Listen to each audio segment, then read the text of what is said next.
कृष्णं कमलपत्राक्षं पुण्यश्रवणकीर्तनं वासुदेवं जगद्योनिं नौमि नारायणं हरिं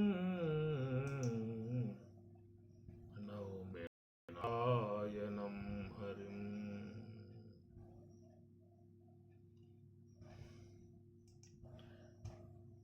భగవద్గీత 3వ అధ్యాయము కర్మయోగము. శ్రీ భగవానువాచ లోకేస్మిన్ వివిధా నిష్ఠా పురా ప్రోక్తా మయా నఘ జ్ఞానయోగేన సాంఖ్యానాం కర్మయోగేన యోగినాం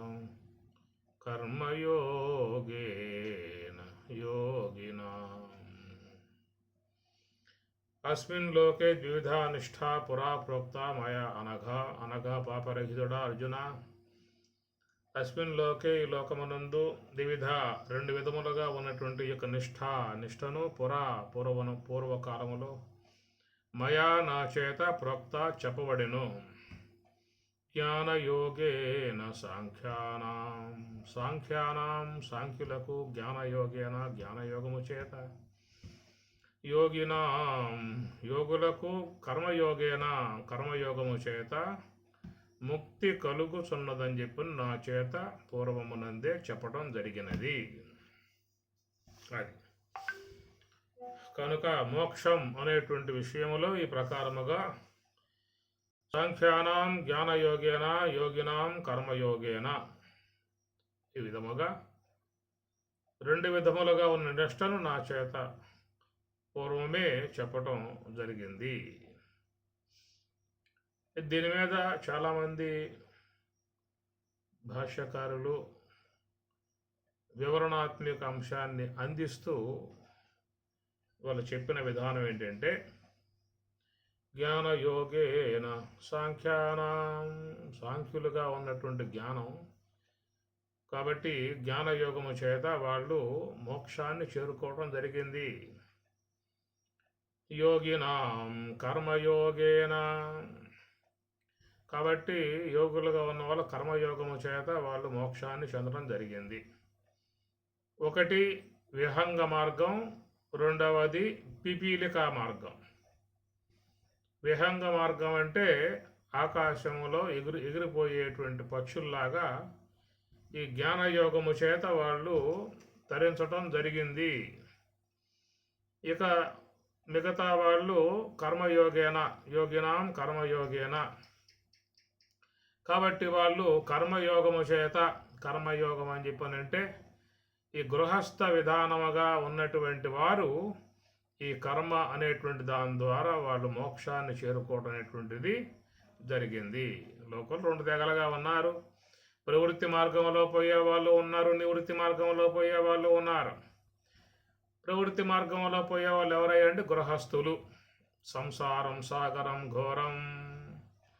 ఘోరమై ఉన్నటువంటి యొక్క సంసార సాగరంలో మునకలు వేస్తూ పైకి తేలుతూ ఉండేటువంటి పరిస్థితి వీళ్ళకు ఉన్నది. కనుక ఈ సంసార యావగేషంలో మునిగిపోయారు. పిల్లలు, వాళ్ళ చదువులు, వాళ్ళ పెంపకాలు, వాళ్ళ తర్వాత పెళ్ళిళ్ళు, పేరంటాళ్ళు, వాళ్ళకు పుట్టేటువంటి మనవాళ్ళు, ముద్దు మనవాళ్ళు, వాళ్ళ పెంపకాలు, అక్కడి నుంచి సాగిపోయేటువంటి వ్యవహారం. మనవాళ్ళు, ముద్దు మనవాళ్ళు, తర్వాత వాళ్ళ మనవాళ్ళు, ఆ మనవాళ్ళకు మనవాళ్ళు, మనవాళ్ళు 10 తరాల దాకా ఉండాలని చూడాలని చెప్పి అపేక్షలు ఉంటాయి వాళ్ళకి. కానీ యముడు అది అంగీకరించడు కదా. కాబట్టి ప్రకారముగా సంసార యావగేషణతో ఈ సంసార జీవన విధానములో నడుచుకుంటూ పోయేటువంటి వర్గం ఒకటి ఉన్నది లోకంలో. వీళ్ళకేమిటంటే కర్మలు చేయక తప్పదు. కనుక ఈ కర్మలు అనేటువంటివి కూడా ఎలా చేయాలి అనేటువంటి మాటగా చూసినట్లయితే లోకహితార్థమై కర్మలు ఆచరించాల్సి ఉంటుంది. అది నిష్కామ్యముగా ఫలాపేక్ష రహితముగా కర్మలు ఆచరించేటువంటి యోగినాం యోగులకు కర్మయోగేన కర్మయోగము చేత ఇది క్రమముక్తి అని చెప్పి అన్నారు. మెల్లమెల్లగా వాళ్ళు ధరించే విధానం ఏర్పడుతుంది. ఇంతకు మించి వీళ్ళు మరొక విధానంగా పోయే అవకాశాలు లేవేక. ఎందుకంటే మరి ఆల్రెడీ వీళ్ళందరూ కూడా ముడులు వేసి కూర్చున్నారు. మాంగళ్యం తంతునా నేనా మమ జీవన హేతున కంటే బద్నామి శుభకే సంజీవ శరదాం శతం అన్నటువంటి విధానాలుగా ఎవరు ముళ్ళు వాళ్ళు వేస్తూ కూర్చున్నారు. కాబట్టి ఈ మూడు ముళ్ళ బంధాలలో తగులుకుని ఉన్న విధానంగా చూసినట్లయితే వీళ్ళకి ఏమిటయ్యా మోక్షము? ఈ కర్మ అనేటువంటి దాని ద్వారానే మరి భగవదారాధన చేస్తూ నిష్కామ్యముగా కర్మలు ఆచరిస్తూ ఫలాపేక్ష రహితముగా కర్మలు చేస్తూ వాళ్ళు క్రమంగా మెల్లమెల్లగా భగవంతుని చేరుకోవాల్సి ఉంటుంది, మోక్షాన్ని పొందవలసి ఉంటుంది. అంతకు మించి వీళ్ళకి మరొక మార్గం అనేది లేదు అనేటువంటి విధానం. ఇక జ్ఞానయోగేన సాంఖ్యానాం సాంఖ్యులుగా ఉన్నటువంటి జ్ఞానులకు జ్ఞానయోగేన జ్ఞానయోగం అని చెప్పినట్టు విహంగ మార్గం. పక్షులు ఆకాశం ఎగురుతూ పోతాయి. అట్లాగా వీళ్ళు కూడా ఎలాంటి ఒక సంసార విధానం లేకుండా యతీశ్వరులై మునీశ్వరులై కనుక వాళ్ళు సన్యాసులై ఎలాంటి యొక్క అనుబంధాలు పెనుబంధాలు లేకుండా అనురాగాలు మోహాలు ఏవి కూడా వాటిలో చిక్కకుండగా ఒంటరిగా ఏక్ నిరంజన్ అన్నట్లుగా వారు సన్యాస స్వీకారం చేసి ఉంటారు. కాబట్టి ఇక వాళ్ళకి ఈ సంసార జంజాటం సంసార యావగేషణ వాళ్ళకి ఉండదు అని చెప్పి అంటూ ఉన్నారు.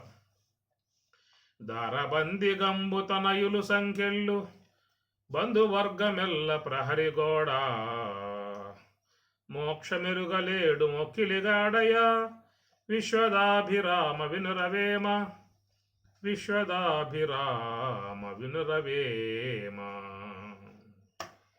దారబంది గంబు అన్నాడు వేమన. తనయులు సంఖ్యలు బంధువర్గమెల్ల ప్రహరిగోడ ఇలా దాడుకుని ఓడోడు సాధ్యంగా అయ్యే పని కాదు వీడికి. మోక్షమెరుగలేడు ముక్కిలిగాడయ. కాబట్టి ఇతడు మోక్షం పొందాలంటే సామాన్య ఈ శరసాల్లో పడ్డాడు వీడు. కనుక ఎంత తేలిగ్గా ఒడ్డును పడే అవకాశాలు ఇంక లేవు. కాబట్టి కర్మ మార్గంలో పోవాల్సి ఉంటుంది.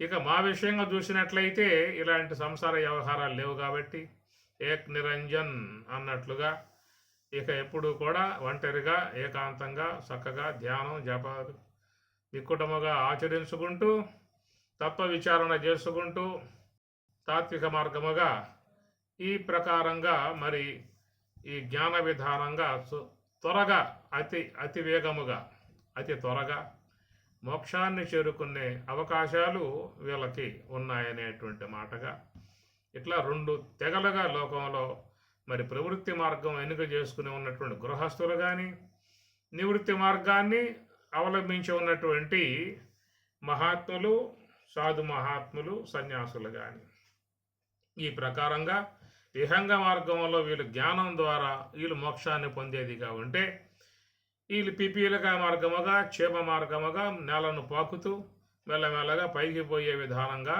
వీళ్ళు చేసుకుంటారు. జ్ఞానయోగేన సాంఖ్యానాం కర్మయోగేన యోగినాం. ఈ విధముగా సాంఖ్యులకు జ్ఞానయోగము చేత యోగులకు కర్మయోగము చేత ముక్తి కలుగుతున్నటువంటి విధానముగా ద్విధ రెండు విధములుగా ఉన్నటువంటి యొక్క నిష్టను మయా ప్రోక్త నా చేత పూర్వమే ప్రోక్త చెప్పబడెను అనేటువంటి యొక్క విషయం. ఇది సాధారణంగా మీకు ఎవరు రాసినా కానీ భగవద్గీతకు తాత్పర్యం ఈ ప్రకారంగానే ఉంటుంది. మీ ఇంట్లో కూడా భగవద్గీత పుస్తకాలు ఉంటాయి, తెరవండి. భగవద్గీత 3వ అధ్యాయం మరి 3వ శ్లోకాన్ని మీరు చూడండి. అన్ని భగవద్గీతలలో కూడా మీకు ఏం కనబడుతుందని చెప్పానంటే, అయ్యా మీరందరూ గృహస్థులు, నేలను పాకుతూ పోవాల్సి ఉంటుంది, మీకు తీపిలక మార్గము.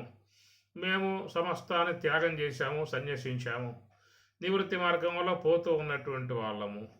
కాబట్టి మాది జ్ఞాన మార్గము విహంగ మార్గముగా ఉంటుంది అనేటువంటి విధానంగానే మీకు ఆ ప్రకారంగా అన్ని భగవద్గీత వ్యాఖ్యానం గల గ్రంథాలలో ఈ విషయం మీకు కనపడే విధానం ఉంటుంది. ఇది అర్థం. కానీ ఇక్కడ మరి చూసినట్లయితే రెండు ఉన్నాయా అనేటువంటి మాటగా మనకి భ్రాంతి కలుగుతుంది. ఎందుకంటే జ్ఞానయోగేన సాంఖ్యానాం సాంఖ్యులకు జ్ఞానయోగేన జ్ఞానయోగము చేత, యోగినాం యోగులకు కర్మయోగేన కర్మయోగము చేత అని రెండు కూడా డివైడ్ చేసి చెప్పడం కారణంగా ఎవరైనా ఆ విషయాన్ని చెప్పినప్పుడు దాన్ని ముఖ్యంగా అంగీకరించాల్సిన పరిస్థితే ఉంటుంది. ఇంకెదురు తిరిగి మాట్లాడే అవకాశాలు అక్కడ లేవు. ఇక దానిని వ్యతిరేకరించి మాట్లాడగలిగేటువంటి శక్తి సామర్థ్యాలు ఎవరికి ఉంటాయి చెప్పండి లోకంలో. అందువల్ల ఓహో అంతే కావాలి. కాబట్టి మహాత్ములు వాళ్ళు పూజ్య మహాత్ములు, యతీశ్వరులు, సన్యాసులు కాబట్టి వాళ్ళు నివృత్తి మార్గంలో పోతున్నటువంటి వారు కాబట్టి వాళ్ళ విహంగ మార్గం అట్లా ఆకాశంలో ఎగురుకుంటూ వాళ్ళు మోక్షంలోకి వెళ్ళిపోతారు. మనం భూమిని అంటుకునే ఉన్నాం, సంసారంలో మునిగి ఉన్నాం, సంసార కోపంలో ఉన్నాం, లంపటంలో పడ్డాం. అందువల్ల మనకి ఆ విధంగా ఎగిరిపోయే అవకాశాలు లేవు కాబట్టి, జ్ఞానాన్ని అధ్యయనం చేసే అవకాశం లేదు కాబట్టి మనం భూమిని పట్టుకుని మెల్లమెల్లగా పాక్కుంటూ పోవాలి తప్ప మరొక మార్గం కాదనే విషయముగా సాధారణంగా లోకంలో ఎవరైనా ఈ మాటలు వింటే ఒప్పుకోక తప్పదు. ఒప్పుకుంటారు, అవునండి అంత మా కర్మ ఏం చేయాలి, మేమంతా దీంట్లో మునిగి ఉన్నాం కాబట్టి మాకు ఇది తప్పదు అనే విధానంగా భావించుకునే విధానం ఉంటుంది. ఇక్కడ రెండు నిష్టలు అనేటువంటి మాటగా చెప్పలేదు, ఒకటే అనేటువంటి మాట మీకు శ్లోకంలో వస్తుంది. ద్విధ రెండు విధములుగా నిష్ఠ, ఒకే నిష్ఠ అనేది ఉన్నది. నిష్ఠ నిష్ఠే నిష్ఠాహ ఏమి ద్విధ అంటే రెండు విధములుగా అని అర్థం. ఈ విషయం మనకి కొంచెం క్లారిటీగా చూడాలి అని చెప్పి అనుకున్నట్లయితే మనం 5వ అధ్యాయంలోకి కొంత ప్రయాణం చేయాల్సి ఉంటుంది. 5వ అధ్యాయంలో మీకు అక్కడ క్లారిటీ ఇచ్చేశాడు స్వామివారు.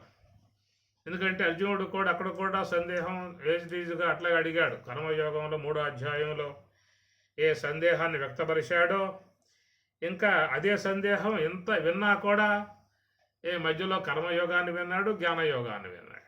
రెండు అధ్యయనం చేసినా కానీ 3వ అధ్యాయంలో ఏ సందేహం అయితే తన మనసులో మస్తిష్కంలో నిలిచి ఉన్నదో అదే సందేహం మళ్ళీ ఎక్కడ కూడా ఆయన గారు మీకు వ్యక్తపరుస్తాడు. గమనించుకోండి, చూసుకోండి. 5వ అధ్యాయంలో సన్యాస కర్మణాం కృష్ణ పునః యోగం శశంసి యత్ శ్రేయేతయో ఏకం తత్ మే బ్రూహి సునిశ్చితం అని చెప్పనే మాట 3వ అధ్యాయంలో ఏ యొక్క సందేహాన్ని వ్యక్తం చేశాడో అదే యాజు సందేహం మరి ఇక్కడ కూడా అట్లాగే వచ్చిందని చెప్పనంటే 2 అధ్యాయాలు విన్నా కానీ ఇంకా లోపల ఆ సందేహం తెగలేదు అన్న విషయం మనకు అర్థమవుతుంది దీన్ని బట్టి చూస్తే. సన్యాసం కర్మణాం కృష్ణ, అయా కృష్ణ, సన్యాసం కర్మణాం, కర్మల యొక్క సన్యాసమును, పునః మరల యోగమును సంశసి చెప్పుతూ ఉన్నావు. యత్ శ్రేయ ఏతయో ఏకం తత్ మే బ్రూహి సునిశ్చితం. కాబట్టి యత్ శ్రేయ ఏతయో ఏకం, ఈ రెండింట్లలో ఏకం ఏ ఒక్క దాని వల్ల నాకు శ్రేయస్సు మోక్షం కలుగుతుందో తత్ దానినే మే నాకు సునిశ్చితం నువ్వు బాగా విచారించుకుని నాకు బ్రూహి చెప్పవలసింది. ఎందుకంటే నువ్వు మరి 3వ అధ్యాయంలో అడిగాను, అక్కడ అడిగినప్పుడు కూడా నువ్వు చెప్పుకుంటూ పోయా తప్ప నా సందేహం పోలేదు. ఇక 4వ అధ్యాయం చూద్దామా అని చెప్పానంటే అక్కడ నేను అడిగిందేం లేదు, మీరే ఆరంభం చేసి చెప్పుకొచ్చారాక. ఈ యోగము సూర్యుని చెప్పాను, మనువు చెప్పాడు, మనువు విశ్వాకును చెప్పాడు, విశ్వాకు పరంపరగా ఈ యొక్క యోగం అనేది వచ్చింది అనే విధానంగా నువ్వు ఆరంభం చేసుకుంటూ పోయావే కానీ నేనుగా అడిగిందని చెప్పనంటూ అక్కడేం లేదు. కానీ నా సందేహం మాత్రం ఉన్నదే, అట్లాగే ఉందన్నాడు. ఇక్కడ చూస్తే 3వ అధ్యాయంలో ఏ సందేహం అయితే ఉన్నదో ఇంకా నాకు డౌట్ తెగలేదయా ఇన్ని అన్నా కానీ అని అన్నట్లుగా ఏమి సన్యాసం కర్మల యొక్క సన్యాసమును పునః మరియు యోగమును సంశసి చెప్పుతూ ఉన్నావు కదా. యత్ శ్రేయ ఏతయోహో ఏకం, ఈ రెండింట్లలో ఏది నాకు శ్రేయస్సుని మోక్షం కలగజేసేదిగా ఉన్నది. తత్తో అది మే నాకు సునిశ్చితం. నీవైతే మాత్రం ఈ విషయం మీద శ్రద్ధ వహించి సునిశ్చితం బాగా నువ్వు నిశ్చయించుకో. నువ్వు ముందు విచారించుకో, స్వామి గారు నన్ను ఎందుకు ఇబ్బంది పెడతావు, అది ఇది ఇది అది అంటావు, కానీ అది గొప్పది ఇది తక్కువ అంటావు, దీన్ని చెయ్యి అది అది అది మాత్రం తర్వాత అవుతుంది చెప్పని అంటావు. నాకేం దిక్కు తీయటం లేదు కనుక నువ్వు చెప్పేటువంటి యొక్క విషయంలో మరి క్లారిటీ లేదేమో అనిపిస్తుంది నాకు. అందువల్ల మీరు కొంచెం ఈ ప్రసంగాన్ని ఆపేసి కాసేపు తీరుబాటుగా ఆ చెట్టు కింద కూర్చొని పిల్లనుగురు కాసేపు వాయించుకొని నువ్వు బాగా నిశ్చయించుకుని చెప్పు అన్నట్లుగా ఉంది ఈయన గారు వాళ్ళకం చూసినట్లయితే. సునిశ్చితం, నిశ్చితం నిశ్చయించుకో. ఎలాగా సునిశ్చితం బాగుగా నిశ్చయించుకో అన్నట్లుగా. ఏతయోహో ఏతయోహో ఈ రెండింట్లలో ఏకం ఏ ఒక్కటి ఏది నాకు అసలు మోక్షం కలగజేసేది చెప్పాడు కదా. ఏమి జ్ఞానయోగేన సాంఖ్యానాం కర్మయోగేన యోగినాం అన్నాడు కదా. జ్ఞానయోగేన సాంఖ్యానాం సాంఖ్యులకు జ్ఞానయోగేన జ్ఞానయోగము చేత యోగినాం యోగులకు కర్మయోగేన కర్మయోగము చేత అని చెప్పి అంటం కారణంగా ఈ రెండింట్లలో ఏది అనేటువంటి మాటగా దిక్కు తీయట్లేదు ఇక్కడ. కానీ స్వామి చెప్పే మాటల్లో కూడా చూసినట్లయితే ద్విధా నిష్ఠ, అయ్యా రెండు లేవురా ఉన్నది ఒకటే అనేటువంటి విధానముగా నిష్ఠవు చెప్పాలి. అసలు నిష్ఠే నిష్ఠాహ నిష్ఠే చెప్పాలి. ఎందువల్ల ఆకారం స్థిరంగా వల్ల నిష్ఠే నిష్ఠాహ రమా రమే రమాహ సీతా సీతే సీతాహ కాబట్టి నిష్ఠావు నిష్ఠే అని చెప్పాను. నిష్ఠ అని ఏకవచనం వాడే. కాబట్టి ప్రకారంగా చూసినట్లయితే ద్విధ రెండు విధములుగా ఒకటే ఉన్నది అని చెప్పాను అన్నాడు. ఇక్కడ చెప్పినటువంటి ఒక మాట మీకు 5వ అధ్యాయంలో కూడా చూసినట్లయితే ఆడ కూడా స్వామివారు ఏం చెప్పారు నీకు 4వ శ్లోకంలో సాంఖ్యయోగ పృథగ్బాలాః ప్రవదంత్యన పండితాః ఏకమప్యాసిత సమ్యకోభయోః విందతే ఫలం. సాంఖ్యయోగవు అయా సాంఖ్యము యోగము అనబడేటువంటివి పృథక్ వేరువేరుగా ఉన్నాయి. సాంఖ్యం వేరు యోగం వేరు అనే విధానముగా వేరువేరుగా ఉన్నాయనేటువంటి ఒక మాట. పృథక్ వేరువేరుగా రెండు కూడా ఒకటి కాదు, రెండు వేరుగా ఉన్నాయని చెప్పేసి అని బాలాహ బాలురు ప్రవదంతి చెప్తూ ఉంటారు. ఆ విధంగా చెప్పేటువంటి వారు బాలాహ బాలురు అంటే ఏమిటి? సరైనటువంటి యొక్క అవగాహన లేకుండా ఉన్నటువంటి వారు అని చెప్పిన అర్థం. బాలాహ అంటే లెక్కర్లు వేసుకొని ముడ్డి మలతో ఉన్నటువంటి వాళ్ళని చెప్పి అర్థం కాదు. సరైనటువంటి యొక్క శాస్త్రావగాహన లేకుండా ఉన్నటువంటి వారు వయసులో పెద్దవాళ్ళే కావచ్చు, 40 ఏళ్ళు 50 ఏళ్ళు 70 ఏళ్ళు ఉండవచ్చు కాక, కానీ వాళ్ళు శాస్త్ర విషయంలో పిల్లకాయలే అని అర్థం. బాలాహ అంటే పిల్లకాయలు పాలు తాగే పిల్లకాయలు. కాబట్టి పృథక్ బాలాహ కాబట్టి విధంగా వాళ్ళు బాలురు ఏమీ కూడా తెలియకుండా ఉన్నటువంటి వారు. ఏంటంటే సాంఖ్యము యోగము రెండు కూడా వేరుగా ఉన్నాయనేటువంటి మాటగా చెప్పేటువంటి వాళ్ళు బాలురు అన్నాడు. పండితాహ నా ప్రవదంతి పండితులు నా ప్రవదంతి ఆ విధంగా చెప్పరు అన్నాడు. ఏం చెబుతారు వాళ్ళు? ఏకం అపి ఆస్థితః సమ్యకో భయోః విందతే ఫలం. ఏకం అపి ఆస్థితః ఏ ఒక్కటి ఆశ్రయించినప్పటికీ కూడా ఉభయోః రెండింటి యొక్క ఫలమును విందతే పొందుచున్నారు. ఇది కొంచెం క్రిటికల్గా ఉన్నటువంటి వ్యవహారం, చాలామందికి దిక్కుతైన వ్యవహారం ఇది. ఎందుకంటే ఒక పక్కేమో జ్ఞానయోగేన సాంఖ్యానాం కర్మయోగేన యోగినాం రెండు విడదీసి చెప్పినప్పుడు ఎవరికైనా ఏం కలుగుతుంది? ఓహో జ్ఞానులకు సాంఖ్యులకు జ్ఞానయోగంతో మోక్షం పొందే అవకాశంగా ఉన్నది.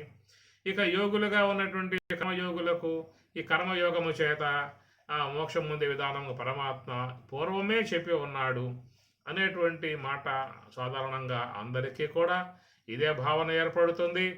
ఇదే విషయాన్ని మహాత్ములుగా పేరుగాంచిన వాళ్ళు, పండితులుగా పేరుగాంచినటువంటి వాళ్ళు కూడా వాళ్ళ భగవద్గీతలలో ఇదే అర్థం వాళ్ళు రాయటం జరిగింది. అది అక్కడే ఉన్నాడు పృథక్ బాలాహ, రెండు వేరుగా లేవని చెప్పి అంటూ ఉన్నాడు. పృథక్ వేరుగా ఉన్న భావించే వాళ్ళు బాలాహ బాలురు అన్నారు. ఏకం అపి ఒక్కటే. దీని విషయంలో చూసినట్లయితే మరి ఏమిటంటే ఒకటే ఒకటే. అపరిపక్వంగా ఉన్నప్పుడు కాయ అన్నాం, పరిపక్వమైనప్పుడు పండు అన్నాం. రెండు దశలు వేరుగా ఉన్నాయి. కాయగా ఉన్నప్పుడు దానికి ఏమిటి, వగరగా ఉంటుంది, పుల్లగా ఉంటుంది, ఇవన్నీ ఉంటాయి దాంట్లో. అదే పండు అయ్యింది అనుకోండి, తీపులు తీయగా ఉంటుంది. అందుచేత మరి రెండు వేరా, కాయ పండు రెండు వేరా? ఒకటే. ఒకప్పుడు కాయ అన్నాం, ఒకప్పుడు పండు అన్నాం. ద్విధా నిష్ఠ, రెండు విధములుగా ఒకటే. నిష్ఠ ఒకటే, రెండు విధములుగా ఉన్నది. అపరిపక్వముగా ఉన్నప్పుడు కాయ అని పిలువబడుతూ ఉన్నది, పరిపక్వమైనప్పుడు పండు అని పిలువబడుతూ ఉన్నది. అట్లాగా మరి ఇక్కడ జ్ఞాన యోగేన సాంఖ్యానాం కర్మయోగేన యోగి, ఇద్దరు ఒకటే. చూడండి ఇక్కడ గమనించండి. జ్ఞాన యోగేన అనేది ఏకవచనం, కర్మయోగేన అనేది ఏకవచనం. యోగినాం బహువచనం, సాంఖ్యానాం కర్మ బహువచనం. షష్ఠీ భక్తిలో రెండు ప్రయోగాలు ఉన్నాయి అక్కడ. యోగినాం షష్ఠీ భక్తి బహువచనము, సాంఖ్యానాం ఇది షష్ఠీ భక్తి బహువచనంలో ఉన్నది. జ్ఞానయోగేన కర్మయోగేన రెండు కూడా తృతీయ భక్తి ఏకవచనాలు, ఏకవచనం. అందుచేత ఇక్కడ చూసినట్లయితే కర్మయోగేన, కర్మయోగము కాబట్టి కర్మలు కాదు, కర్మయోగము అని అర్థం.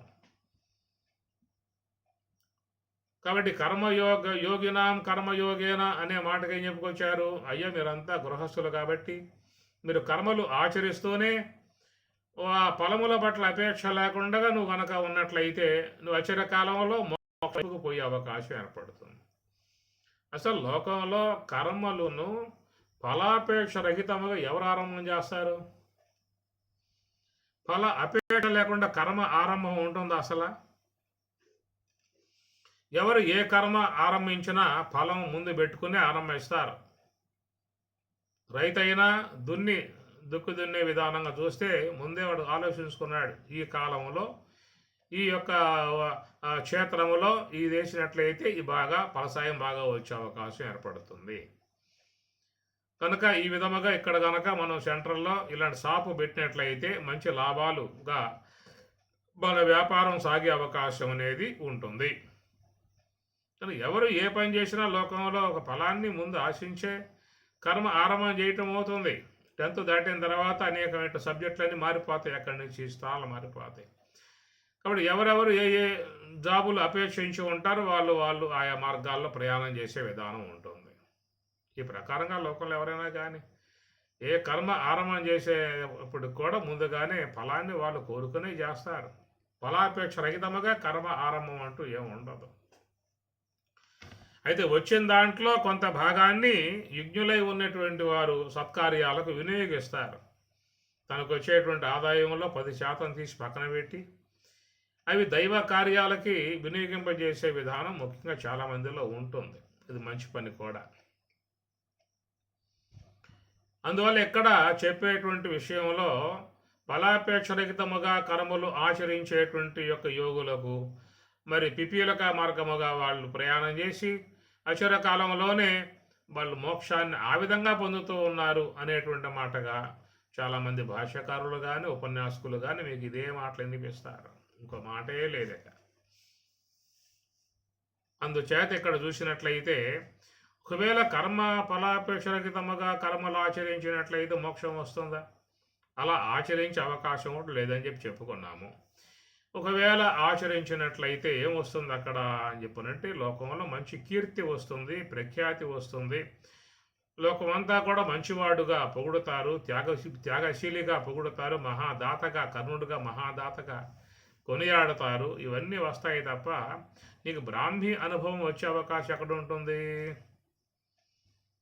ఫలాపేక్షరహితముగా కర్మలు ఆచరించినట్లయితే నువ్వు అచిరకాలంలో మోక్షాన్ని పొందుతావని చెప్పి అన్నట్లయితే నా కర్మనా అని ఎందుకు అన్నది ఉపనిషత్తు? కర్మల చేత మోక్షం లేదా అని చెప్పి అంద కదా. కాబట్టి ఈ ప్రకారముగా కర్మలు అనేటువంటివి చేసినట్లయితే వాటి వల్ల మరి అవి పుణ్యకర్మలుగా ఉన్నాయి, పాపకర్మలుగా ఉన్నాయి, మిశ్రమ కర్మలుగా ఉన్నాయి లోకంలో. ఏ కర్మను ఆచరించేటువంటి వారికి ఆ కర్మ సంబంధమై ఉన్నటువంటి పుణ్య పాపాలు సంక్రమించే విధానం ఉంటుంది. అందువల్ల ఆ పుణ్య పాప విధానాలు ఏమిటంటే మళ్ళా తిరిగి జన్మలు ఇచ్చేటువంటివిగా ఉన్నాయి. ఈ పుణ్య పాపములు రెండు కూడా వాళ్ళకి ఉత్తమ లోకాలు హీన లోకాలు పొందింపజేసిన తిరిగి మరలా జన్మను ఇచ్చేటువంటివిగా ఉన్నాయి. కర్మలు ఆచరించిన తర్వాత వాటి సంబంధమైన సంస్కారాలు మనస్సులో ప్రింట్ అయ్యే పరిస్థితి కూడా ఏర్పడుతుంది. అందువల్ల కర్మలు ఫలాపేక్ష రహితముగా చేయటం అనేటువంటిది అది సాధ్యపడే అవకాశము కాదు. ఏదైనా నీకు ఒకవేళ బాగా భగవంతుడు పుష్కలంగా ఇచ్చింది ఉన్నట్లయితే దాంట్లో కొంత భాగాన్ని లోకహితార్థ కార్యములుగా పేదలకు, పెళ్లి కాని ఆడపిల్లలకు, చదువుకునే విద్యార్థులకు పుస్తకాలు కానీ వాళ్ళకి ఏదన్నా వస్తువులు కానీ, పేద కుటుంబంగా ఉన్నటువంటి వాళ్ళకి ఏదైనా సహాయపడటము, ఆ గ్రామంలో బావులు తవ్వటము, లేదా నీటి కోసముగా కాలువలు తవ్వటము, అనేక కార్యాలు ఉంటాయి లోకంలో. అది కొంచెం దాతృత్వ భావం ఉన్నటువంటి వారు తనకున్నటువంటి వనరులను కొంత భాగంగా సమాజ శ్రేయస్సు కోసంగా ఖర్చు పెడతారు. ఈ ఖర్చు పెట్టే విధానంగా ఉన్నటువంటి దాంట్లో నీకు పుణ్యం విశేషముగా వస్తుంది. దానివల్ల మరి భగవద్ అనుగ్రహముతో ఉత్తమ లోకాలు కానీ, ఉత్తమ జన్మలు కానీ, దివ్య భోగ జన్మలు కానీ ఇలాంటివన్నీ కూడా వచ్చేవిగా చెప్తున్న విధానము అది. కాబట్టి ఇక్కడ కర్మయోగేన అని స్వామివారు చెప్పడం కారణముగా మనం ఆ అంశాలు తీసుకోవాల్సి వస్తుంది ఇక్కడ. అంతే తప్ప కర్మలు గృహస్థులుగా ఉన్నటువంటి వారు కర్మలు చేయకుండా ఉండలేరు కాబట్టి వాళ్ళు చేసే కర్మలు తప్పనిసరిగా చేయాలి కాబట్టి ఆ చేసే కర్మలు ఫలాపేక్ష రహితముగా చేసినట్లయితే వాళ్లకు ఈ మోక్షం అనేటువంటిది ప్రాప్తిస్తుంది. ఇక సన్యాసులుగా ఉన్నటువంటి వారు జ్ఞాన యోగేన వాళ్ళు జ్ఞాన మార్గంలో తాత్విక చింతనగా పోతారు కాబట్టి వాళ్ళకి ఆ మార్గంగా వాళ్ళకు మోక్షం వచ్చే విధానముగా మయా ప్రోక్త పూర్వమే నా చేత చెప్పబడింది అనే విషయముగా చెప్పుకొచ్చేటువంటి మాటలు వాటికి పొంతన లేకుండా ఉండేటువంటి విధానము. పొంతన లేదు. ఎందుకంటే కర్మల వల్ల మోక్షం అని చెప్పి అన్నట్లయితే ఇక నీకు యోగం ఎందుకు? కర్మలు చేస్తే ఫలాపేక్ష రహితముగా మోక్షం వచ్చే విధానంగా దాంట్లో ఉన్నప్పుడు ఇక యోగముతో ఆవశ్యకత ఏముంది? రెండవది జ్ఞానం కూడా అవసరం ఏముంది? ఇంకా జ్ఞానం ద్వారా మోక్షం అన్నావా, ఇది పోతుంది. కర్మ వల్లే మోక్షం అని చెప్పి అన్నావా, అది పోతుంది. ఏదో ఒకటి కదా ఉండేది. కనుక ఈ విషయాలు కొంచెం శుద్ధంగా గమనించుకునేటువంటి వాళ్ళకి మాత్రమే తేటతెల్లగా అర్థమయ్యే అవకాశం అనేటువంటిది ఏర్పడుతుంది. కాబట్టి ఇక్కడ పరమాత్మ ఏమన్నాడు అని చెప్పనంటే నిష్ఠ అన్న. నిష్ఠ అంటే ష్ఠాగతి నివృత్తౌ. అసలు ఇది నిష్ఠ అనే పదమును చూసారా? ఇది స్థ అనమాట. స్థ అంటే సకారము కింద ఒత్తు థ అనమాట. స్థ అంటే ఉండుట అని అర్థం. ఉండుట అని అర్థం వస్తాను. దానికి ముందు నీ అనేది వచ్చింది ఒకటి. నీ అనేటువంటిది పరమ ఉండటం వల్ల ఆ నీలో ఈ ఉన్నది. నాకు నీ ఉంది కదా, నీలో ఈ ఉన్నది. ఈ పరం కావటం వల్ల పక్కన ఉన్నటువంటి స్థ అనేటువంటిది ష్ఠాగా మారిపోతుంది. స్థ అనేది ష్ఠాగా మారిపోతుంది, నిష్ఠ అవుతుందన్నమాట. ఇది సంస్కృత సంధ్య సమాసాల వ్యవహారం అన్నమాట. ఇది పెద్దగా అందరికీ కూడా అంతగా అంతుబట్టే వ్యవహారం కాదు. దాన్ని పక్కన పెట్టేద్దాం. ఇక్కడ చూసినట్లయితే అసలు స్థ అంటే ఉండటం, స్థ ఉండుట. అస్థి స్థః సంతి, అసి స్థః స్థ, అస్మి సహ స్మః. స్థ అంటే ఉండుట, స్థిరముగా ఉండుట. దాని ముందు నీ వచ్చింది కాబట్టి ఇక్కడ స్థ అనేది ష్ఠాగా మారిపోయింది అన్నమాట. అందువల్ల నిష్ఠ అనే పదం వస్తుంది. స్థ అంటే ఉండుట అని అర్థం వస్తుంది అన్నమాట. నిలకడగా ఉండుట స్థ, స్థిరముగా ఉండుట స్థ. దేనిని స్థిరముగా ఉండాలి అని చెప్పనంటే, గురుదేవుడు మనకి ఏ యొక్క మార్గాన్ని అయితే బోధించాడో ఆ మార్గములో ఆ యొక్క ధ్యానం అనేటువంటి మార్గములో ఉండటమే నిష్ఠ. నిష్ఠ అంటే ఉండుట, మనస్సుని నిశ్చలముగా ఉంచటము. నానా విధములై ఉన్నటువంటి యొక్క సంకల్పాలతో మనసు అలరాగుతూ ఉంటుంది, వైభవపేతంగా పోతూ ఉంటుంది. 6 పువ్వులు 90 కాయలుగా ఈ మనస్సు యొక్క పోకడ పరుగులు చేస్తూ ఉంటుంది. ఒక్క క్షణకాలములో ఎన్ని ఆలోచనలు చేస్తుందో, ఎక్కడెక్కడ పరుగులు తీస్తుందో కూడా అంతు చిక్కని వ్యవహారము. సంకల్ప మానసం కర్మ. అందువల్ల ఈ మనసు అనేది నిలకడ లేకుండా పరుగులు తీసేటువంటి విధానముగా దాంట్లో స్వాభావికముగా ఓ ప్రవృత్తి వచ్చేసింది. అందువల్ల ఎవరు దీనికోసం శ్రమ పడాల్సిన అవసరం లేదు. ఆలోచనలు చేయాలని శ్రమ పడుతుందా? శ్రమ ఉంటుందా చెప్పండి? ఏదన్నా నడవాలి అన్నా, పరుగులు తీయాలి అన్నా, చేతులతో బరువులు ఎత్తాలి అన్నా, బస్కిలు తీయాలన్నా ఆయాసం, అలసట, నీరసం ఇవన్నీ వస్తాయన్నమాట. ఏమి ఒక 50 గుంజులు దీన్ని చూద్దాం ఎవరైనా ఏకదమ్ముగా. 50 గుంజుళ్ళు తీస్తారు ఎవరైనా? 5-6 తీయటం అవుతారే కాళ్ళ నిప్పులతో కూర్చుంటారు ఆ పని. ఏదైనా పిల్లగాడైతే వాడు 100 కూడా తీసేస్తాడు. కానీ ఈ 60 ఏండ్లు 70 ఏండ్ల వయసులో ఉన్నటువంటి మీరు 50 గుంజులు తీయాలంటే నమస్కారం పెట్టి పడుకోవడం తప్ప ఏమి చేసే అవకాశాలు లేవు. కనుక అలసట, ఏదైనా బరువులు ఎత్తాలన్నా, చేతులతో పని చేయాలన్నా, కాళ్ళతో నడవాలన్నా అలసట వస్తుంది. కానీ అలుపు సొలుపు లేకుండా ఉండేది ఏమిటయ్యా అంటే మనస్సులో ఉన్న ఆలోచన ప్రవాహం. అట్టనే శ్వాస, ఈ శ్వాస అనే దానికి కూడా అలుపు సొలుపు ఏమి లేదు. రాత్రి అనగా పగలనగా అనుక్షణం సంచారం జరుగుతూనే ఉండే విధానంగా భగవంతుడు దాన్ని శాసించాడు. ఓ శ్వాస గారు, నా ఆజ్ఞ లేకుండా నువ్వు ఆగటానికి వీల్లేదు, ఇది నా శాసనం అన్నాడు. కనుక ఆ శాసనాన్ని, ఆ శ్వాస అనేటువంటిది అమలుపరుస్తూ ఉన్నది. ఆ శాసనం కనుక లేకపోతే ఎవడు శాసించాలి? మనం ఏమైనా శాసిస్తామా? ఏమే శ్వాస గారు ఆగమాకవే, నాకు చాలా ప్రమాదం అవుతుంది, దీనివల్ల ఒక్క పెట్టున విశ్వం నుంచి నిష్క్రమించి పోవాల్సి వస్తుంది, నేను సంపాదించుకున్న ఆస్తులు కానీ, కట్టుకున్న భార్య బిడ్డలు కానీ, సంపదలు కానీ, సిరి సంపదలు కానీ, బంధువులు కానీ ఒక్క పెట్టున మొత్తం పోతారు నువ్వు కనుక ఆగావు అంటే అని. ఈ విధంగా మనం ఏమన్నా చెప్పగా మన యొక్క విన్నపాన్ని విన్నటువంటిది అయి మన మీద ఉన్న జాలితో మన ఆజ్ఞకు బద్ధురాలై ఏదన్నా చేస్తూ ఉందో చెప్పండి? శ్వాస ఏమన్నా అది మన యొక్క ఆజ్ఞ కాదు, సర్వేశ్వరుని ఆజ్ఞ, అది పాటిస్తూ ఉన్నది. కాబట్టి అందువల్ల ఎవరికి కూడా శ్రమ లేదు. ఉదయం నుంచి సాయంత్రం దాకా, సాయంత్రం నుంచి ఉదయం దాకా అహర్నిశలుగా సంచారం జరుగుతూ ఉన్నది. అలసట ఉన్నదా, ఆయాసం ఉన్నదా, దుఃఖం ఉన్నదా, బాధ ఉన్నదా? అది ఒకవేళ ఉదయం సాయంత్రం దాకా బచ్చుకెళ్ళి తీయండి, మీకు ఏమైనా చల్లగా ఉంటుందా, మెల్లగా ఉంటుందో అంటే సాధ్యం కాని పని. ఎందువల్లంటే అది నీ యొక్క అధీనంలో చేరి ఉన్న కర్మ. పరుగులు తీయటము, నడవటము, బస్కేలు తీయటము, బరువులు ఎత్తటము ఇవన్నీ కూడా నీవు వహించిన కర్మలు కాబట్టి నీకు ఆయాసము, బాధ, దుఃఖము, శ్రమ కలగజేసేటువంటివిగా ఉంటాయి. అలాంటి విధానం నీకేమైనా అనిపిస్తూ ఉందా? ఏ సమయత్తైనా రవ్వంతైనా ఇన్నిసార్లుగా రాత్రనగా పగలనగా సంచారం చేస్తున్నటువంటి శ్వాస యొక్క విషయంలో ఏదైనా మనకేమైనా బాధ అనిపిస్తుందా? అంటే మనసు అనేటువంటిది కూడా నిరంతరంగా ఆలోచనలు కదా. ఉదయం లేచింది మొదలు పడుకోబోయేదాకా ఆలోచనలే. అనుక్షణం ఒక ప్రవాహంగా చేస్తూ ఉన్న ఆలోచనలు. పడుకున్నాక కూడా తన ఆలోచన ప్రవాహం కొనసాగించుకునే స్వప్నములు, డ్రీమ్స్, కళలు తీసుకొస్తూ ఉంది కదా.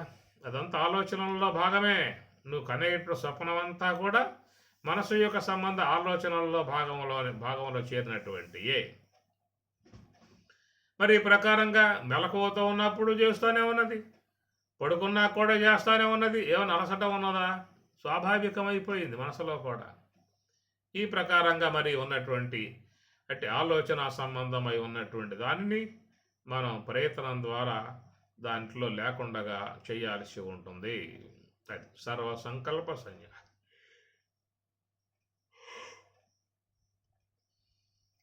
ఈ ప్రకారంగా మనస్సు అనే దాని వృత్తి లేకుండా చేయగలిగే విధానము నుంచే నీకు పారమార్థికము అందని అందని ఎక్కడో సుదీర ప్రాంతములో ఉన్నటువంటి ఆ స్వరూపమును అతి సూక్ష్మమై ఉన్న స్వరూపాన్ని నువ్వు చేరుకోవాలంటే, దాంట్లో లీనం కావాలంటే, అదే నీవు అయిపోవాలంటే ఈ మనస్సు అనేటువంటి దాని పోకడా నువ్వు ఆపాల్సి ఉంటుంది. అది ఆపటానికి ఏమిటయ్యా అంటే కర్మయోగేనా యోగినా. కాబట్టి యోగులుగా ఉన్న వాళ్ళు ఏం చేస్తున్నారయ్యా అంటే కర్మయోగేనా, వాళ్ళు కర్మయోగాన్ని పూనుకున్నారు. ఇక తప్ప మరొక మార్గం లేదు, ఇంకెటు పోయే అవకాశాలు లేవు. ఈ నిష్ఠ అనే దానిని ఊతగా చేసుకుని కర్మయోగమును ఆచరించాల్సి ఉంటుంది. అందువల్ల నిష్ఠ అంటే ఏం చెప్పుకున్నామంటే నిలకడగా ఉండుట. ఈ నిలకడగా ఉండుట అంటే ఏమిటి అర్థం? ఏది ఉండాలి? మనస్సు ఉండాలి. ఏమి నువ్వు ఉత్తరగీతలో పరమాత్మ ఏమన్నాడు? ఆశీనో వా శయానో వా గచ్చన్ తిష్టం సదా శుచి. నువ్వు నడుస్తూ ఉన్నా, కూర్చుని ఉన్నా, నువ్వు గెంతుతూ ఉన్నా, పరుగులు చేస్తూ ఉన్నా, ఏం చేస్తూ ఉన్నా అని చెప్పి అన్నాడు. నువ్వు ఉండాల్సింది ఎక్కడ అంటే నీ మనస్సు అనేటువంటిది మాత్రమే నిలకడగా ఉండాలి. కాళ్ళతో నడుస్తూ ఉండవచ్చు, చేతులతో ఇచ్చి పుచ్చుకుంటూ ఉండవచ్చు, కళ్ళుతో చూస్తూ ఉండవచ్చు, ఏ క్రియలు ఉన్నా కానీ నీ మనస్సు మాత్రం ఆ శ్వాస గమనికలో మాత్రమే ఉండాలనేది మనకు అక్కడ చెప్పిన మాట. ఆశీనోవా శయ్యానోవా, ఆగి ఉన్నా, చేయనో పడుకుని ఉన్నా, గచ్చని నడుస్తూ ఉన్నా, తిష్టని నిలబడి ఉన్నా అని అంటాడు పరమాత్మ. కనుక ఆ క్రియలకు సంబంధం లేదు, అవన్నీ కూడా దేహేంద్రియ సంబంధ క్రియలు. కానీ నీకు ఇక్కడ చెప్పింది ఏమిటంటే ఒక్క మనస్సు అనేది మాత్రం నువ్వు ఆపాల్సి ఉంటుంది అన్నాడు. తస్మాత్ సర్వేషు కాలేషు యోగయుక్తో భవ అర్జున. అన్ని కాలములలో నువ్వు ఏ వ్యవహారాలలో ఉండుగాక నీ మనస్సు మాత్రం ఆ యొక్క అంశ యొక్క ఆశ్రయం నిలకడగా ఉండే విధానముగా నువ్వు చేయగలిగే అవకాశం ఉంటే చేయుము అని అర్థం. అది ఇది చాలా లోతైనటువంటి యొక్క అంశము, ఎవరికి కూడా అంతు చిక్కకుండా ఉన్నటువంటి యొక్క అంశము. కేవలం గురువులు, తత్వజ్ఞులు, గురువులు, మూల గురువులు అనేటువంటి వారి ద్వారా మాత్రమే మీకు వెలువడేటువంటి అంశాలు ఇవన్నీ కూడా. గురువులు తమ ప్రియ శిష్యులకు పరమ రహస్యములు తెలియబలుకుదురు, అచల స్థిర కళ్యాణం వెయ్యది పురుషులకు నిశ్చయించి బోధింపదగన్. గురువులు తమ ప్రియ శిష్యులకు పరమ రహస్యములు తెలియబలుకుదురు అన్నాడు. గురువులు తమ ప్రియ శిష్యులు అంటాడు, ప్రియ శిష్యులు అన్నారు. శిష్యులు ప్రియ శిష్యులు, ఎంతో ప్రీతిపాత్రముగా ఉండేటువంటి యొక్క శిష్యులు. అలాగా మరి గురువు యొక్క మనస్సును చక్కగా దోసుకుని ఉంటారు వాళ్ళు. తద్విధి ప్రణిపాతేన పరిప్రశ్నేన సేవయ. ఎందువల్ల అంటే వాళ్ళు అంత సేవాభావం కలిగి ఉన్నారు, ఆయన్ని అనుకరించి ఉన్నారు. ఆయన చెప్పినటువంటి యొక్క ప్రతిదీ కూడా చక్కగా శిరస వహించి వాళ్ళు పాటిస్తారు. గురువు మాటే వేదముగా భావించుకుంటారు. అట్లాగా ఉండే విధానంగా ఉన్నవాళ్ళు ఉంటారు. వాళ్ళ ప్రీతిపూర్వకముగా చెప్పే విధానం ఉంటుంది. కృష్ణ పరమాత్మల వారు కూడా సాందీపునికి ఆ విధముగా పడుకొని ఉంటే కాళ్ళు తటము, ఆ పనులు చేయటము, ఆశ్రమం పనులు చేయటం, ఇవన్నీ మనం చూస్తాం భాగవతంలో వచ్చే అంశము. ఇదంతా మరి ఆ ప్రకారంగా తద్విధి ప్రణిపాతేన పరిప్రశ్న సేవయ ఉపదేశించితే జ్ఞానం. ప్రీతిపాత్రముగా ఉండే విధానములో వాళ్ళ మనస్సుకు అనుగుణ్యముగా నడిచేటువంటి వాళ్ళు కొద్దిమంది ఉంటారు శిష్య గణాలలో. వాళ్ళే గురువులకు ప్రీతిపాత్రులుగా, ఆంతరంగిక భక్తులుగా అవుతారు. పరమాత్మ కూడా చెప్పాడు భగవద్గీతలో, నువ్వు నా ప్రియ శిష్యుడవు అంటాడు. భక్తోసి మే సఖాసేతి రహస్యం ఏతత్తు ఉత్తమం. రహస్యం ఏతత్తు ఉత్తమం, అతి రహస్యమై ఉన్నటువంటి విషయమయ్యేది. అంత తేలిక ఎవరికి కూడా బోధపడేటువంటిది కాదు, స్వయంగా ఎవరికి గోచరించేది కాదు. నీవు నాకు భక్తుడవు, భక్తోసిమే సఖా, పైగా నువ్వు నా స్నేహితుడివి, మిత్రుడివి, ఆత్మీయ మిత్రుడివి అవటం కారణముగా అతి రహస్యమై ఉన్నటువంటి ఈ యొక్క అంశాలు నీకు చెప్పడం జరుగుతుందని స్వామి చెప్పాడు. ఇక మిగతా వాళ్ళ విషయం ఏముంది ఇంకా? ఆ విధముగా వాళ్ళ మనస్సుకు అనుగుణ్యముగా నడుచుకొని వాళ్ళ మనస్సునికి దగ్గరై వాళ్ళకు చాలా సన్నిహితముగా ప్రియ శిష్యులుగా అయ్యేవాళ్ళు. అట్లా అబ్బబట్టే కదా లక్ష్మయ్య గారు కూడా నరహరి గురుపీఠం కాడ చాలా కాలం పాటు కూర్చుని వేచి ఉండి వారి అనుగ్రహానికి పాత్రులై వారి ద్వారా బ్రహ్మ విద్య ఆర్జించిన విధానం చూస్తాం. ఆ విధానం ఉంటుంది లోకంలో. ప్రియతత్వం ఉన్నప్పుడే వాళ్ళకి ఎంతో విలువగల అంశాలను కూడా బోధించే విధానం.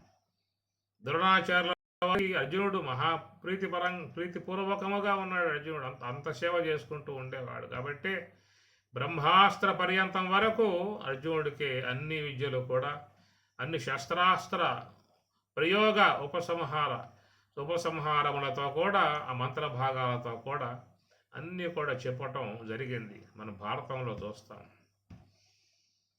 విశ్వామిత్రుల వారికి ఎంతో ప్రీతిపూర్వక సేవలు అందించడం కారణంగానే రామచంద్రమూర్తికి బల, అతి బల అనే విద్యల ద్వారా సమస్త శస్త్రాస్త్రముల ప్రయోగ ఉపసంహారములతో కూడా, మంత్రభాగాలతో కూడా మరి అన్నీ కూడా రాముడికి విశ్వామిత్రుల వారు బోధించడం రామాయణంలో చూస్తాం.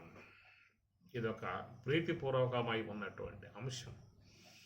చాలా సన్నిహితత్వమును పొందినటువంటి వాళ్ళకు మాత్రమే ఎంతో వాళ్ళు మరి అతి రహస్యములుగా ఉన్నటువంటి విషయాలు బోధించే విధానం అనేటువంటిది ఉంటుంది. అందువల్ల నిష్ఠ, కాబట్టి నిష్ఠ అన్నారు. బ్రహ్మసూత్రాలలో సూత్రం వస్తుంది, తన్నిష్టస్య మోక్షోపదేశాత్తు. తత్వనిష్టస్య, తత్ అనగా బ్రహ్మం, తత్ అనే పదం బ్రహ్మమునే సూచిస్తుంది. ఓం తద్బ్రహ్మ, ఓం తద్వాయు, ఓం తదాత్మా, ఓం తత్సత్యం, ఓం తత్సర్వం, ఓం తత్పరోర్నమః అంతశ్చరతి భూతేషు గుహాయాం విశ్వమూర్తిషు త్వం యజ్ఞస్త్వం వషట్కారస్త్వం ఇంద్రస్త్వం రుద్రస్త్వం విష్ణుస్త్వం బ్రహ్మత్వం ప్రజాపతి త్వం తదాప ఆపో జ్యోతిరసోమృతం బ్రహ్మభూః భువః సువః. ఓం ఓమిత్యేకాక్షరం బ్రహ్మ. ఓం తద్బ్రహ్మ తద్వాయు తత్ ఆత్మ తత్ సత్యం తత్తు తత్తు తత్తు తత్తు. తత్ అంటే అది, అదంటే బ్రహ్మం. తత్ అనే పదము బ్రహ్మమును సూచిస్తుంది. అది అందువల్ల మరి ఆ తత్ నిష్ఠస్య మోక్ష ఉపదేశాత్ బ్రహ్మసూత్రం ఇది. తత్ నిష్ఠస్య, ఆ బ్రహ్మమునందు నిష్ఠ కలిగి ఉన్నటువంటి వారికి మాత్రమే మోక్ష ఉపదేశాత్, మోక్షము అని చెప్పబడుతుంది. ఇక మోక్షం అని చెప్పినంటే ఏదో మేము శాస్త్రాధ్యయనం చేస్తున్నామండి, ఆత్మానాత్మ విచారణ చేశాము, నేను స్థూల దేహం కాదు, సూక్ష్మదేహం కాదు, కారణదేహం కాదు, ఏది కాదు, త్రివిధ అవస్థలు కాదు, నేను కేవలం బ్రహ్మము, అహం బ్రహ్మాస్మి, కనుక నాకు మోక్షం అనేది వచ్చేసింది అని ఈ ప్రకారంగా చాలామంది తత్వ విచారణ ద్వారానే అహం బ్రహ్మాస్మి మంత్రాన్ని విచారణ చేసి నేను మోక్ష స్వరూపుడు అయిపోయానని చెప్పి అనే మాట అనుకుంటూ ఉంటారు. కానీ బ్రహ్మసూత్రం ఏం చెబుతుందయ్యా అంటే తత్తు నిష్ఠస్య మోక్షోపదేశాత్.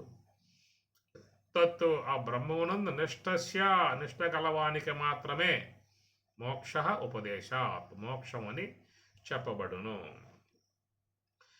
కనుక తత్వనిష్టస్య, దాన్ని బ్రహ్మనిష్ట అన్నారు. ఈ బ్రహ్మనిష్ట అనే దానికంటే ముందు ఉండాల్సింది ఏమిటంటే శ్వాసనిష్ట. అది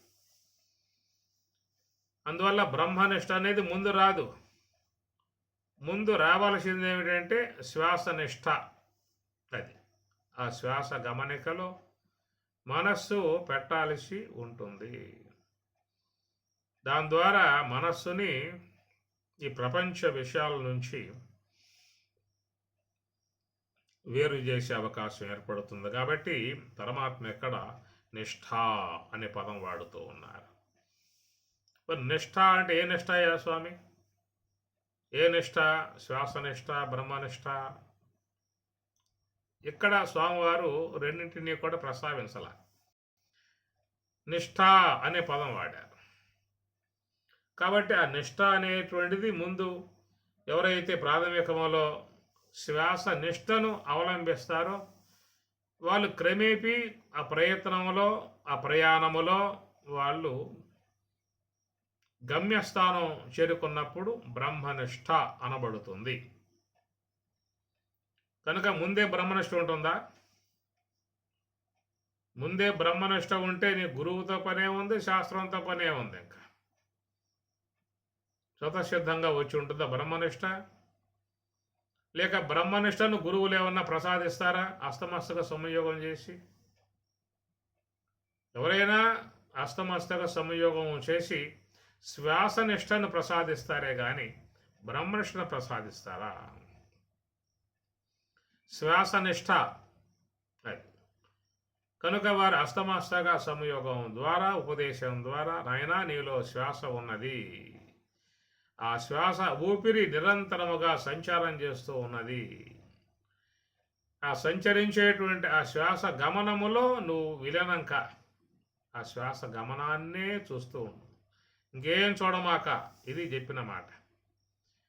ఆ శ్వాస గమనమును మాత్రమే చూస్తూ ఉన్నట్లయితే ఏమవుతుంది అక్కడ నీకు? ఇక మనస్సు రెండో పని చేసే అవకాశం లేదు. ఇక దానికి ఉన్న పనులు ఏమిటి? ఇంద్రియాలతో సంబంధం పడి శబ్ద స్పృశాదులు విషయాలు ఆస్వాదించడమో, సంస్కారములతో సంబంధం పడి ఆలోచనలు చేయటమో, అజ్ఞానంలో మునక వేసి నిద్రపోవటము, ఇది అది చేస్తున్న పని.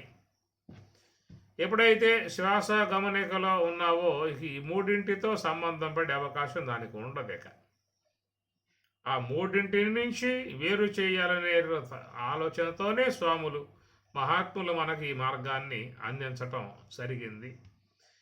కనుక ఆ మూడింటి నుండి నువ్వు విడబడందే నువ్వు బ్రహ్మము యొక్క సమీపానికి పోయే అవకాశం లేదు. నీకు బ్రహ్మనిష్ట వచ్చే అవకాశం లేదు. నీకు బ్రహ్మనిష్ట రావాలంటే ముందుగా హంసనిష్ట రావాలి. శ్వాసనిష్ట, హంసనిష్ట. అది ఆడెడి హంసను జోడెడబాయక వేడుక నాదమో కూడుట యోగము కుండలి శక్తిని కుదురుగా నిలిపి పండు వెన్నెలలో ఉండుట యోగము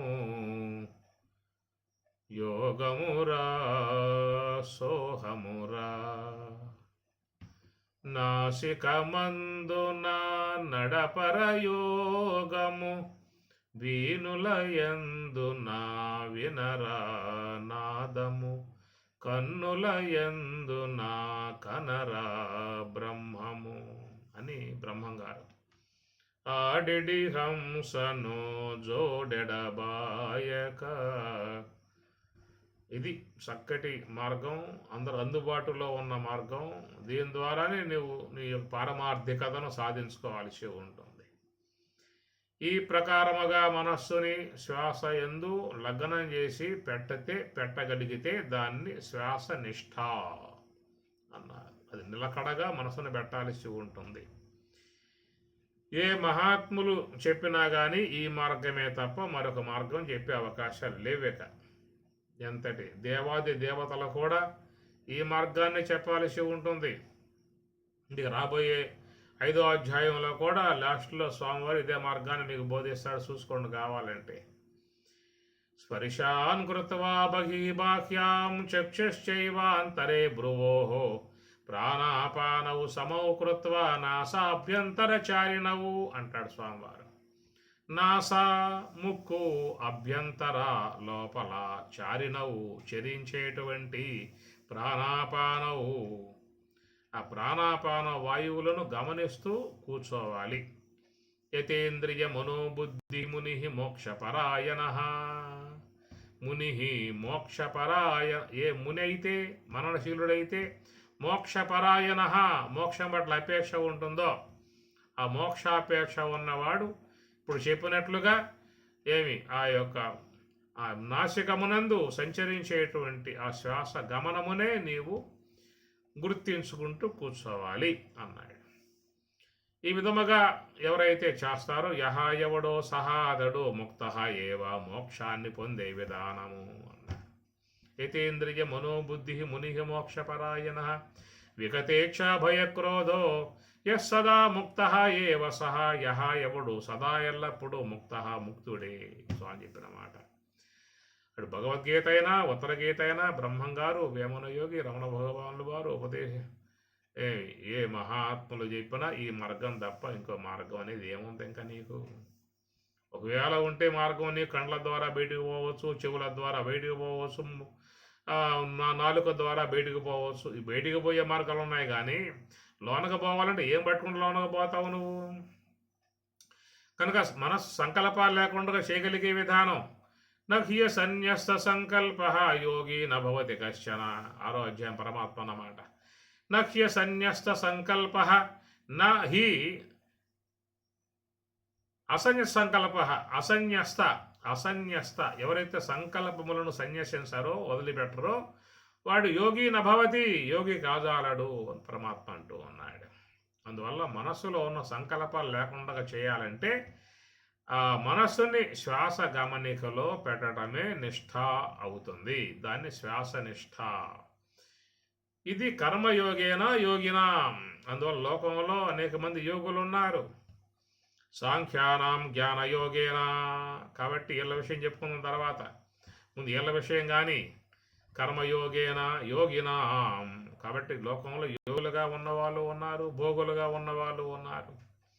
నిరంతరముగా ఇంద్రియముల యొక్క ఆశ్రయం ద్వారా శబ్దాది విషయాలు ఆస్వాదిస్తూ ఈ ప్రపంచ విషయ భోగాలలో లాలసత్వముగా కలిగి ఉన్న విధానం గలవాళ్ళు ఉన్నారు. కొద్దిమంది మాత్రమే వారు తత్వజ్ఞానాన్ని అధ్యయనం చేసి మహాత్ముల ఆశ్రయంలో వాళ్ళు మరి చక్కగా ఉపదేశాన్ని పొందటం జరుగుతుంది. ఉపదేశంతితే జ్ఞానం.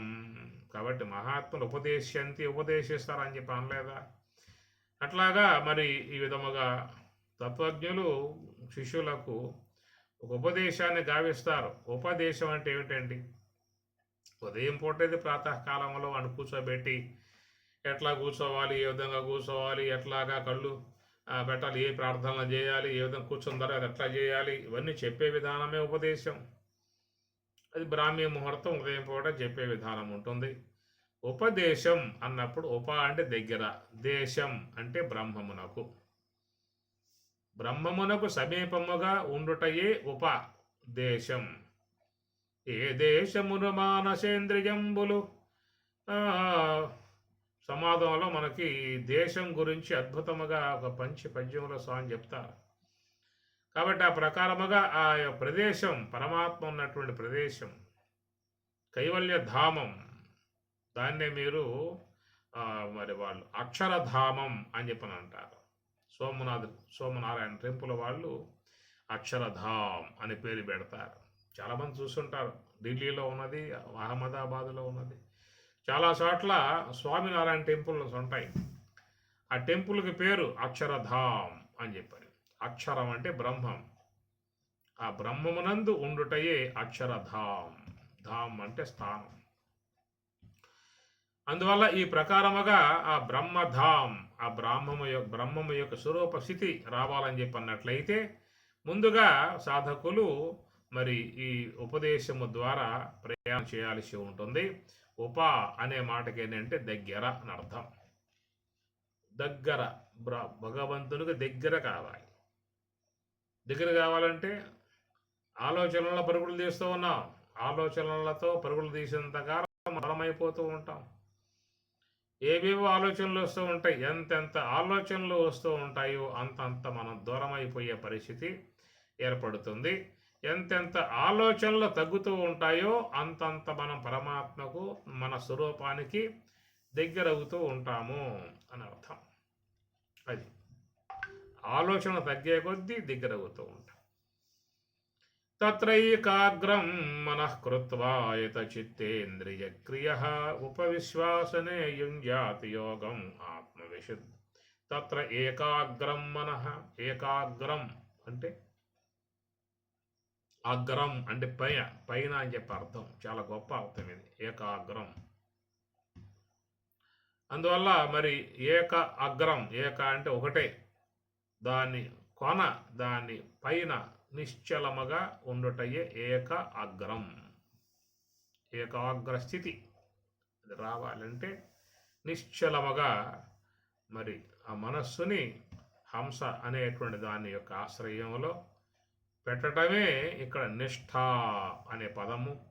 కనుక ఆ నిష్ఠ అనేటువంటిది ముందు శ్వాస నిష్ఠగా పరిణమిస్తుంది, ఆ తర్వాత బ్రహ్మనిష్టగా మిగిలిపోతుంది. ఏషా బ్రాహ్మీ స్థితి పార్థ అని స్వామి చెప్పలేదా? అలాంటి యొక్క ఆ స్థితి అనేటువంటి తర్వాత వస్తుంది. ఈ విధముగా కర్మయోగేన యోగినాం.